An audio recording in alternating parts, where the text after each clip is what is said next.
The northern half of the North American continent contains the second largest country in the world, Canada. The surface of Canada varies from flat plains to high, rugged mountains. These are the 6 main physical regions of Canada.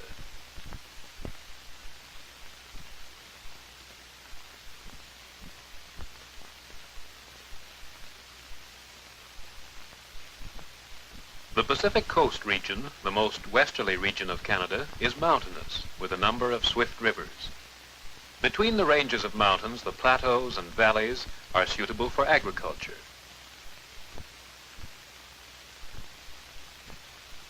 The mountains of the Coast Range rise sharply out of the Pacific Ocean. The coastline is deeply indented, like the fjords of Norway.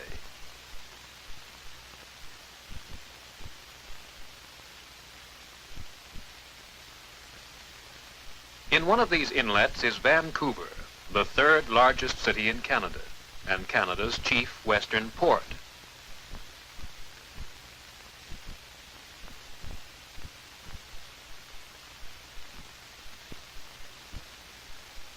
Vancouver has a large natural harbor, to which come ships from all over the Pacific Ocean.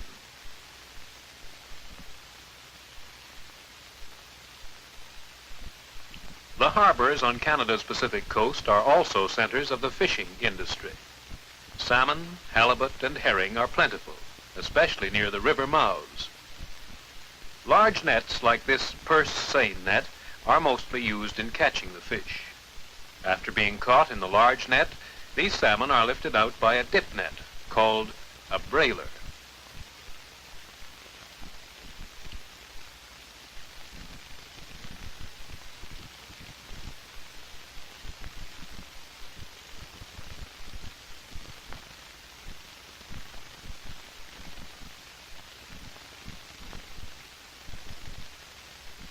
The prevailing winds blow across the Pacific Ocean toward Canada's west coast. They are warm and full of moisture. These winds strike the mountains, are forced upward, and lose most of their moisture on the western slopes as rain and mist. Because of the frequent rain, great forests grow on these slopes.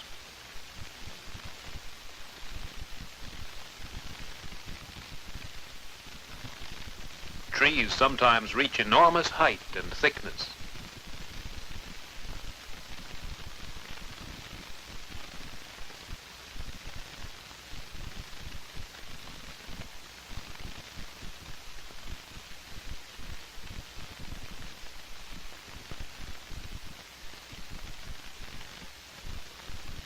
Such large trees growing on steep slopes that are hard to reach are more easily handled by specially designed machinery.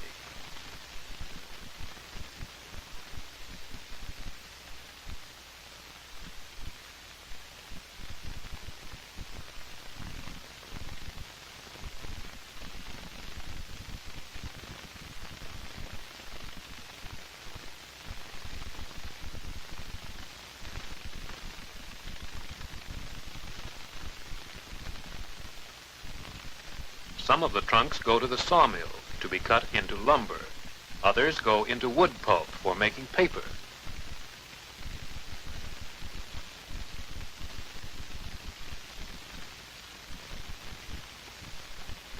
Because of its abundance, wood is much used in the construction of houses and barns in Canada.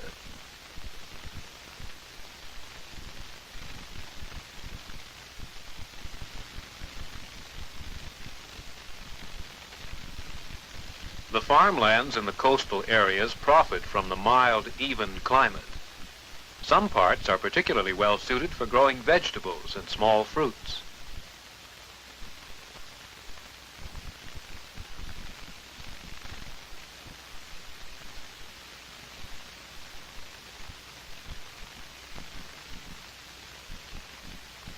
On the higher inland plateaus, even though the climate is drier, it is possible to grow orchards of apples, peaches, cherries, and other tree fruits of fine quality if the land is irrigated.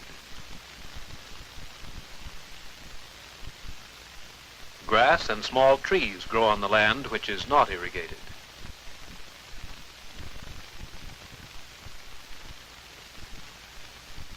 At the eastern end of the Pacific region are the Rocky Mountains, high, rugged, and snow-capped.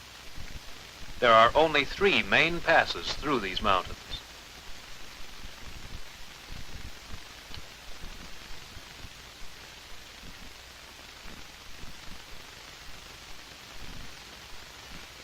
At the foot of the Rockies is the region of the Great Plains. In Canada, they stretch from the United States boundary to the Arctic Ocean. The Great Plains were once the floor of a sea, and the land is now covered with deposits of fine, rich soil to a depth of several feet. Since there is good soil but little rainfall in a short growing season, agriculture consists mainly of grain growing and cattle ranching.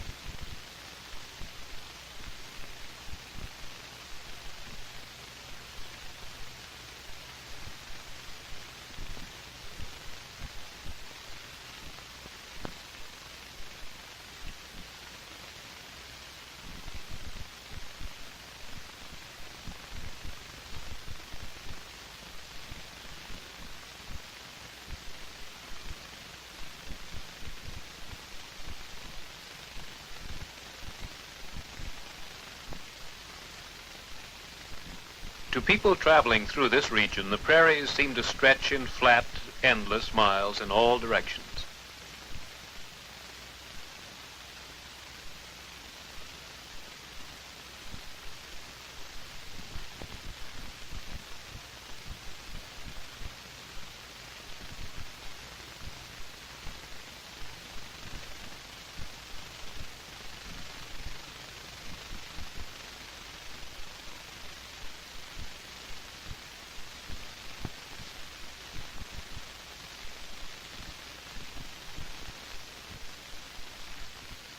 In recent years, oil deposits have been found in some places under the prairie soil, and drilling rigs and pumps are now seen on the flat or gently rolling landscapes.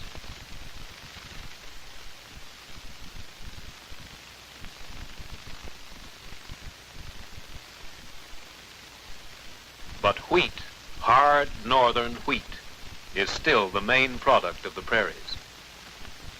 Because the fields are so wide and flat and the farms so large, machines are used in working them. On some farms, the grain is first cut by a power mower. Then it is picked up and threshed by combine harvesters.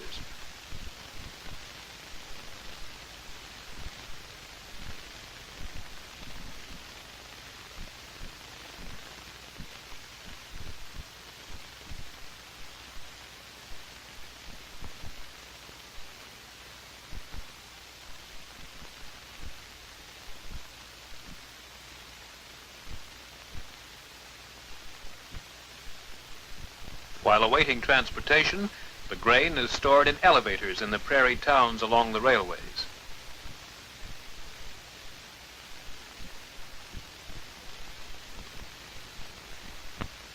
The Laurentian Shield occupies about 1/2 of Canada.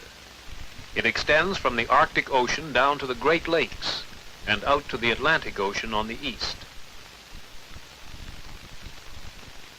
The northern sections of the shield are a wilderness of low, rocky hills, frozen over for 8 months of the year, with countless lakes and rivers, which were left when the last ice age ended.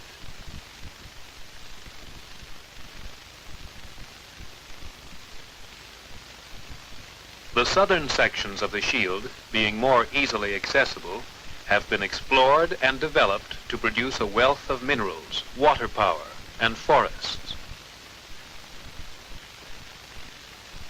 The softwood forests, spruce, pine, and balsam, make this region one of the world's greatest sources of pulpwood for paper.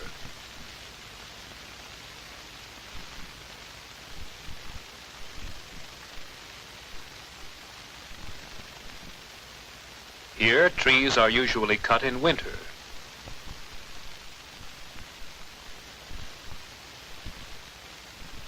The snow makes it easy for sleds to haul the logs out to a lake or river and pile them on the frozen surface.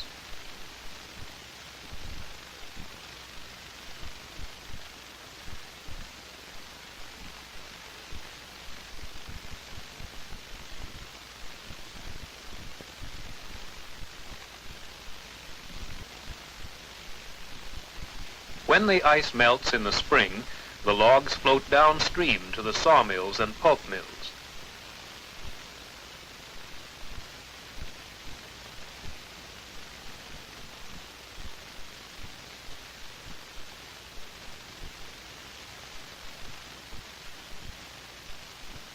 At the mills, the logs are gathered into huge booms covering the surface of the water. Many of the swiftly running rivers have been dammed to generate hydroelectric power. This power has made it possible to develop the mineral deposits in the Laurentian Shield rocks. Mines, smelters, and towns have been built even in isolated places. Ores rich in gold and silver, nickel, copper, zinc, lead, and other minerals are mined by modern methods.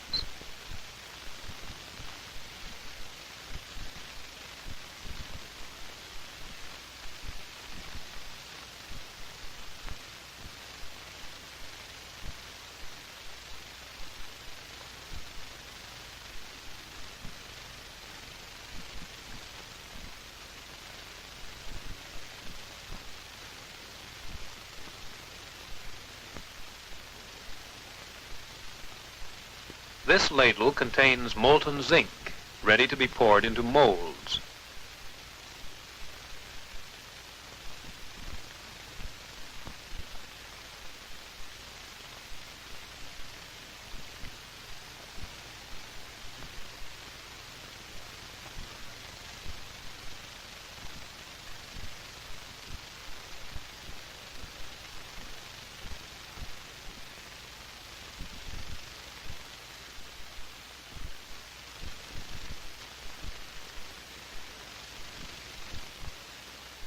South of the Shield lies a great natural waterway, which stretches halfway into the continent, the Great Lakes and St. Lawrence River system. Bordering this waterway is the St. Lawrence Lowlands region, two stretches of low land separated by a spur of the Shield.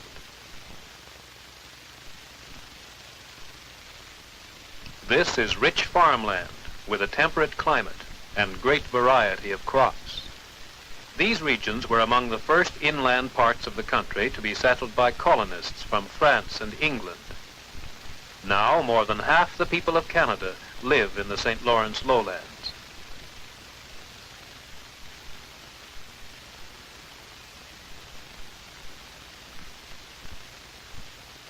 The even distribution of rainfall during the growing season makes the land favorable for grass and forage crops.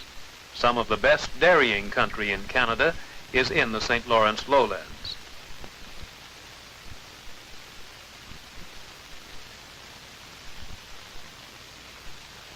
The dairy industry supplies the large population of the region with fresh milk and cream, butter, and ice cream.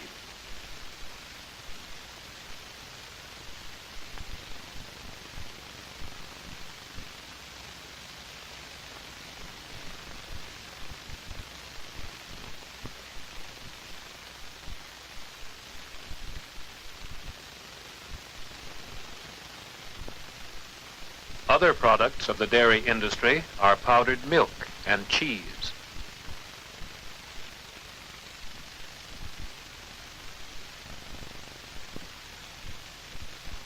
Because electric power and water transport are available at low cost, this region has become Canada's industrial heartland. Iron foundries and steel mills provide the basic material for the heavy industries.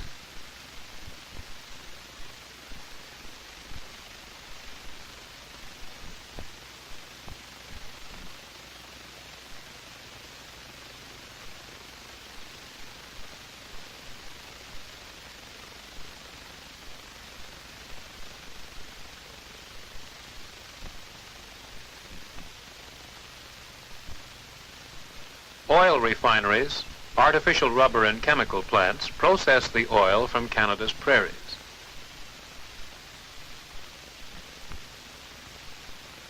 There are automobile assembly plants in this area. Machinery and machine tools are manufactured.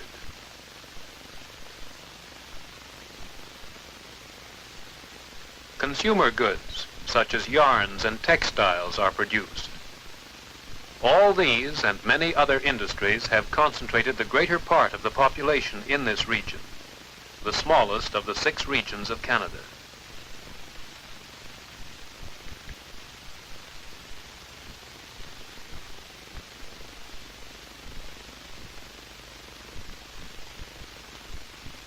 Long, flat cargo ships have been specially designed for use on the inland waterways, and they ply the lakes and the St. Lawrence River nearly to the open sea.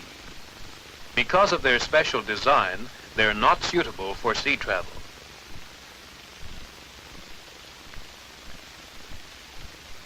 Niagara Falls and other natural obstacles on the route have been bypassed by canals and locks, linking the many important lake ports like Toronto, Canada's 2nd largest city.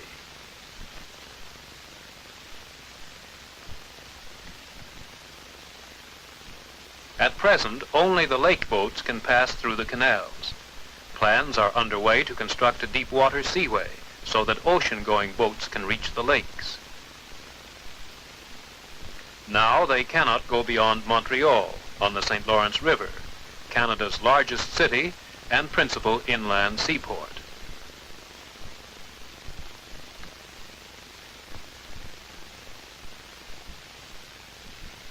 This is the place 1,000 miles from the sea where the journey ends for the lake boats, where their wheat and other cargoes are transferred to ocean-going ships for export to all parts of the world.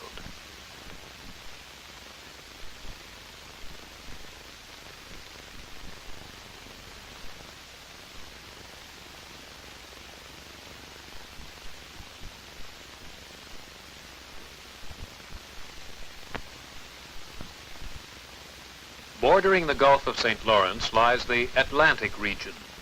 This region consists of low, rocky hills, causing an irregular coastline, but there are pockets of fertile soil.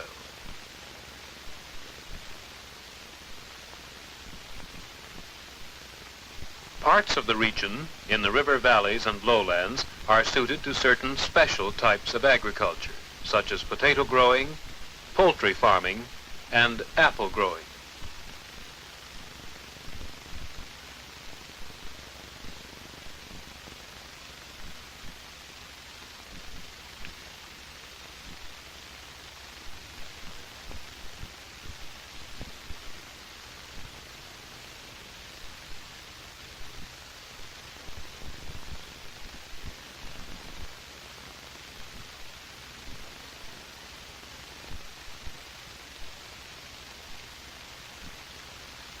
Here, too, as in the Shield region, one of the principal industries is the manufacture of pulp and paper from softwoods.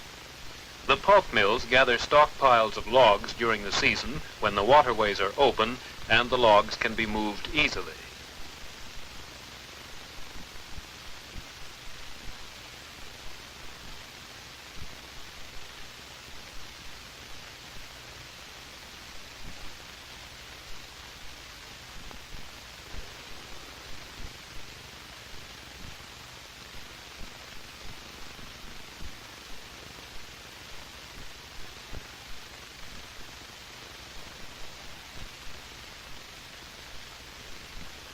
Huge rolls of newsprint and other kinds of paper are shipped all over the world from Atlantic ports such as Halifax, which, unlike Montreal, is open and free of ice the year round.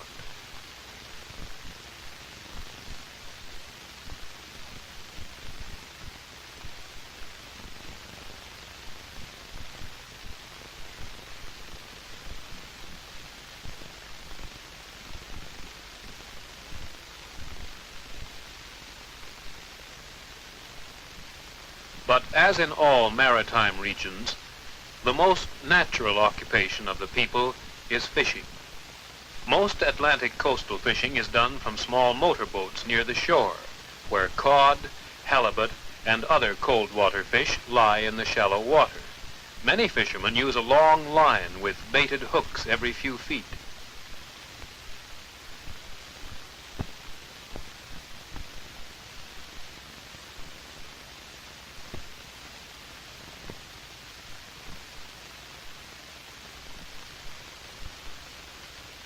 The coastline has hundreds of sheltered coves where fishermen have built their villages ever since the new land was first settled.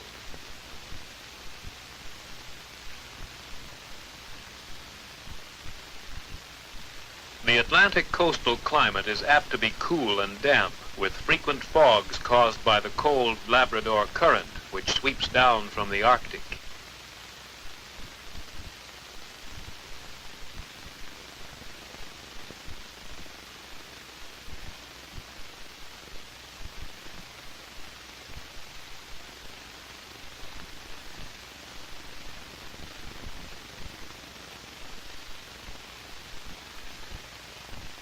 The region of the Arctic Islands is the least known region of Canada. Although explorers tried to find the Northwest Passage through these islands, it was not until recently that modern methods opened the way for more scientific exploration. The Canadian government supply ships on their annual voyages through the islands every summer find the Arctic waters open for brief periods under the midnight sun. This used to be thought of as a land of perpetual ice and snow, inhabited only by Eskimos, seals, and polar bears. But with the setting up of weather observation stations and other government services, it has been found possible for men accustomed to living in temperate climates to live and work here. They are, however, dependent on supplies brought in from outside, as the region itself can support only a very few inhabitants.